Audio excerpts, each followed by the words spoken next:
was director for many years of a public health institution in northern Germany, observing the flu waves coming every year. And as my region has about 120,000 inhabitants, I used to count about 10% of the population getting ill with the flu and something or symptoms of a flu almost every year. So when I observed this, what we heard last April about Mexico City, a region with 20 million people, I was very much astonished that there were only 1,000 cases when somebody already spoke about a pandemic. I didn't understand it because in my small town we had more people getting ill within 1 or 2 weeks from the influenza too, when there was an influenza. And so I started investigating, and I found out that this was due to a change of definition. WHO had changed the definition what a pandemic is. Me, as a public health doctor, I learned that a pandemic is something spreading very fast, but as the flu always spreads every year very fast, or as fast as the planes fly, so this was nothing new, and a pandemic which is really worthwhile an alarm or an alert reaction of the people of this world, this is a pandemic which has serious diseases, which goes along with very high mortality, with many deaths. And so when I heard about the Mexican cases, I was curious why they did this, because it didn't give any sense. There was nothing extraordinary. There were mild cases. It was not even a new virus. This was obvious very soon because elder people didn't get ill. People older than 60 almost didn't get ill, and this is a very clear indication for that they have already been vaccinated with a similar virus, or that they have been infected with a similar virus some years ago or many years ago. So this is so I didn't understand why this happened. And now you've had a chance to begin your investigation. When did the council start looking at this? Yeah, the council has decided in the middle of the December, on the 11th of December, and last year there was a session on the Committee of Social Affairs and Health in Paris, and we had an unanimous decision that we want an urgent debate on the topic, because we wanted to reinstall trust in the WHO, because the population in Europe is very much astonished about this agency, because they advised us twice now, or at least twice, and they told us there's a big threat for health. It was the bird flu, where they said thousands of people may be dead, and they said it now the same way with the swine flu. So we want to reinstall health in this. We want to reinstall trust in this WHO. And this is why we wanted an urgent debate. And we are 47 countries, and in this Parliamentary Assembly of the Council of Europe, we have all the parliamentarians. We have the national parliamentarians from 47 countries. We have the opposition parliamentarians. We have the governing parties there. So if you transport a topic to this platform, you can be sure that there is a discussion 47 times in the different nations. Okay, Doctor, not to interrupt, but we have to break. Dr. Wolfgang Wodarg is our guest. He's the head of the Health Council of Europe. We're going to break down what they found, and it's incredible, on the other side.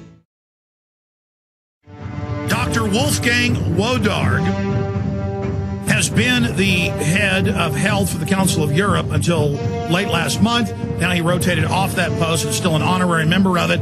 Now he's a private citizen medical doctor who can now speak about this. They've been investigating it since last year. They've now started the formal investigation from a week and a half ago. And we have the quotes here from the resolution about Big Pharma pushing this. Most of the White House here, the scientific experts on the payroll. They talk about it being a dangerous vaccine. The German government wouldn't take it, wouldn't give it to the troops. Our media lied and said there wasn't mercury in it. And of course, it killed a fraction of those what the regular flu does. So that's what they're looking at. So in that first segment, Doctor, we got up to the point of the formal investigation starting. What did you guys hear in testimony in the last few weeks?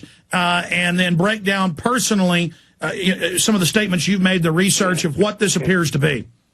Yeah, we had the WHO was present in the first edition, and there will be a report which will be finished in June, and there will be recommendations for our member governments how to handle this problem in future, because we have seen that the governments had to ordered a lot of vaccines, and they were obliged. They made marketing commitments with pharmaceutical companies because they were threatened by specialists, by scientists, that there could be something very dangerous coming, and so they just made those contracts. And within those contracts, which were secret, which we could not see as parliamentarians, there was written that the WHO was at the trigger to say, this is a pandemic, and if they say it, then the whole business was on, and they had to take the vaccines for pandemic use. And this were about $18 billion worldwide value, and this is a lot of money in health. So we were wondering, because of this mild flu, how such an enormous waste of money could happen, and how millions of people could have been vaccinated parallelly to the seasonal vaccination, so it's a double vaccination, without any scientific evidence to do so. And there is Poland, for instance, where the health minister, she's experienced in public health, where she said, no, we don't buy this vaccine, and the Polish now are very well off. They are not vaccinated, they didn't spend the money. And in other nations, the people didn't trust. The French, for instance, they bought for 90% of the population, they bought vaccines, and only 6% took the vaccine. It's similar in Germany, and nevertheless, people are well off. This was the mildest flu ever, and the people were much more clever than the government. So we have to find out what was going on with WHO. Why did they do this pandemic alarm?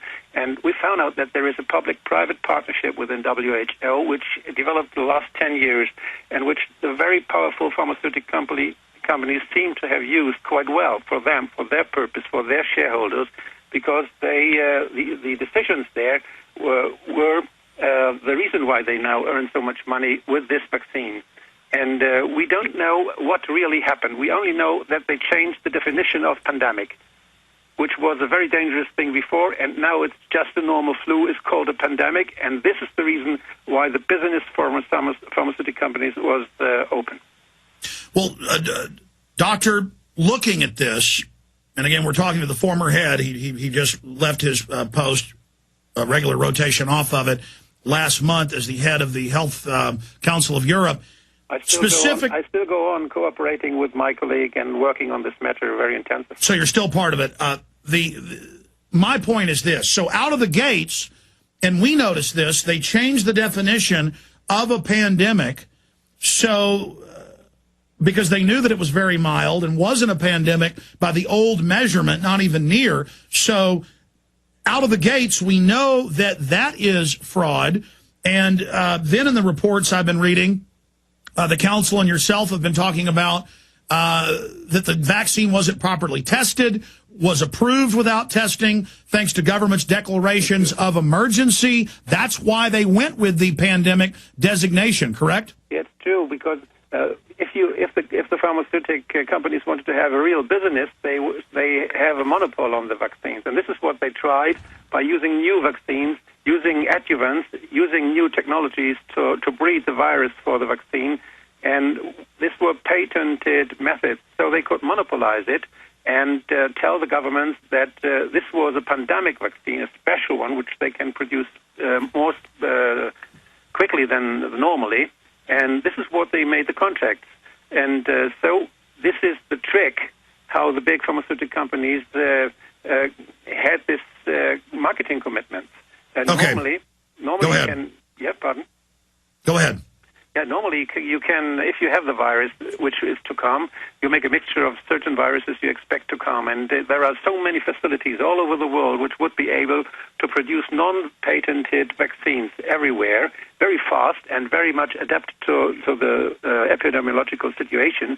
But when you do this with a monopoly, when you have such a small passage only, and everything has to go through those few enterprises, it is not faster, it's not quicker. And I think it is just the wrong pandemic plans we do. We should have no patents on vaccines. This is what we think politically. The Council of Europe already had a decision on this. They said there should be no patents, no monopoles possible on life-saving vaccines. Because, Doctor, doesn't that also incentivize the big pharma to engage in hype and hoaxes and fraud because it is a monetary driver? Yes, I think it is their trick that they always try to monopolize this, and we pay much more like this if we would pay the scientists to find out the best vaccines and to develop the best vaccines, and let this do without patents, and let them be copied all over the world very fast. Right. The taxpayer would be much better off, and it would be much cheaper. Now, Dr. Wolfgang Wodarg, I want to move quickly because I know your time is precious here and you're very busy. I have so many questions, but a thought that I just had when you mentioned the third world, they're already saying they're going to ship this throughout the year around the world when they admit that the virus is already mutated and is already even weakening more. And in 6 months, a year, it'll be absolutely worthless if it wasn't already worthless. And they're saying they're going to ship the unused vaccine because the hoax failed, the people didn't take it en masse, to the third world. I mean, is that not manifest fraud on top of fraud right there?